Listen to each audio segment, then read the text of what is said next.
What is up, guys? Welcome back into the channel. I have my head in the 99 currently because it's quite windy outside and I want you guys to be able to hear me. But behind me we have the 98. So recently, as in this past weekend, the fuel pump, I believe, decided to go out. I turned the key on and I think I can hear it priming, but I'm not sure if it's the fuel relay. So I kind of turned the key and then turned it back off a couple times to let the pump prime. At least I think it's priming, and I go to crank up and it kind of and then dies. So I think the pump is bad, so we went ahead and bought a new one. I'm gonna go ahead and cut the hole through the floor, just because this bed is junk. There is rust on it and we have a new bedding to be going on it soon, so I'm not too worried about it. So I figured I'd bring you guys along. I don't have my tripod on the camera, so I'm gonna try and do as much footage as I can.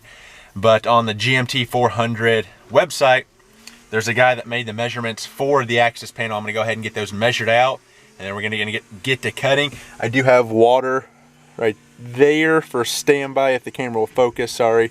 Right there, just in case something does go south. So yeah, we're gonna go ahead and get these marked out and then get this cut, and then I'll show you exactly what we're working with. Well, there we go, guys. Hole is cut. I kind of went underneath and cheated.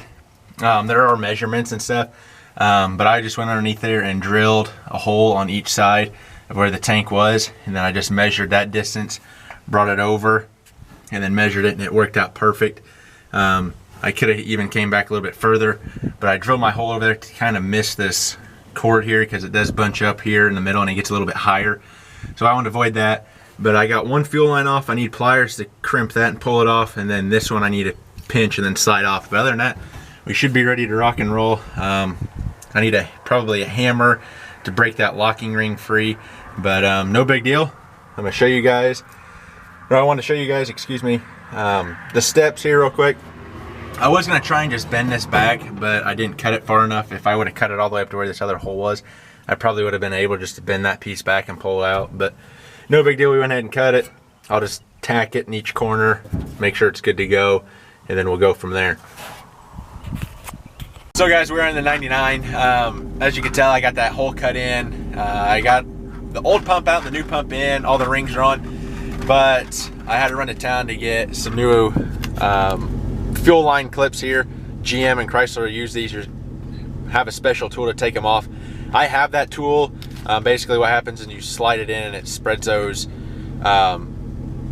together, I believe. Together or apart, I don't remember which one it is, but it basically releases the line so you can pull the line off. Mine, I don't know if I saw that one in my pocket or not, but both of them are cracked.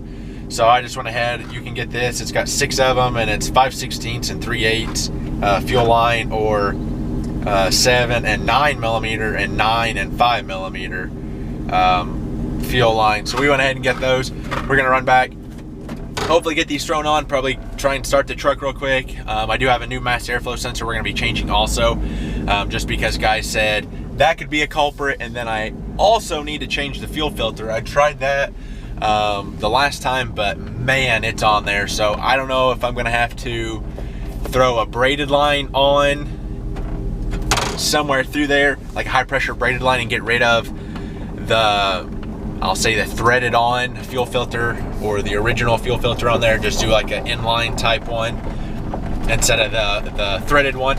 But no, we're gonna go ahead and get these clips thrown on, hopefully get it started, and hopefully it does start. Hopefully this was our problem, but I guess we'll find out, so stay tuned, guys. Okay guys, so it is currently the next day. We got the new pump put in. I showed you guys like cutting the access panel and everything, measuring it out. Like I said, I just went underneath, drilled my couple holes, cut a square out or a rectangle. Have the new pump in. We put the new mass airflow sensor in. I don't remember what brand it was, like Blue Streak, I think. Oh, actually, here's the box. Yeah, Blue Streak. This is the one I went with. It was like 98 bucks, I think. But the old one is just those little blades, if I can point right there, are getting really wore down and stuff. So I just went ahead and bought a new one. Got it put in here. I'll show you guys real quick. Got got it all put in, plugged in, boots and stuff on. I need to get a new air filter now. I want to build an air filter box. I think that's the next project I'm going to do after we figure out why it's not wanting to run. But we'll get a new air filter box put in. I'm not sure what's going on with it. I don't know if one of my modules up in here that controls like the throttle body, if it's not opening up anymore or what's going on. But I'm probably gonna have to tow it somewhere to have it looked at.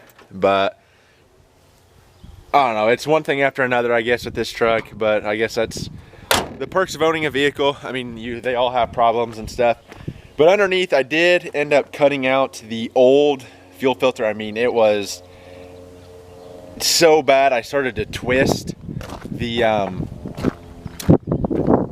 I don't even know where, I guess the line would screw into it on the filter. It's over here somewhere. Yep, right here.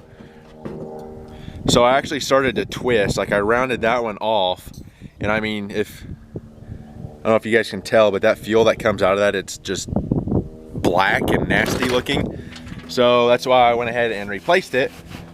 So we did that along with the mass airflow sensor, the new sending unit or fuel pump, whatever you want to call it.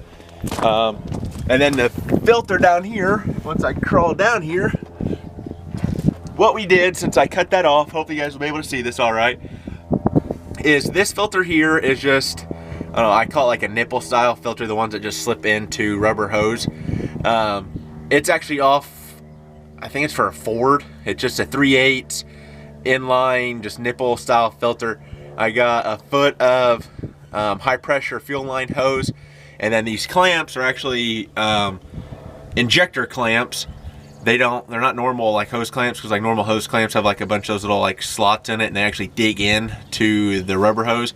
I didn't want that. I wanted these so they're smooth and they actually clamp on there. So I cut the hard line on both ends down there too, and then slid my rubber high pressure line over top of. There's a little like flare here in this piece, so it's kind of straight. It's straight till about my thumb, and then there's a flare, and then it's straight again. So you slip your line over it all the way on both sides, and I clamped it real good, and then clamped it up here. I'll probably come back and do a hard line again at some point, but I just wanted to see if that was the issue, if the fuel filter was clogged.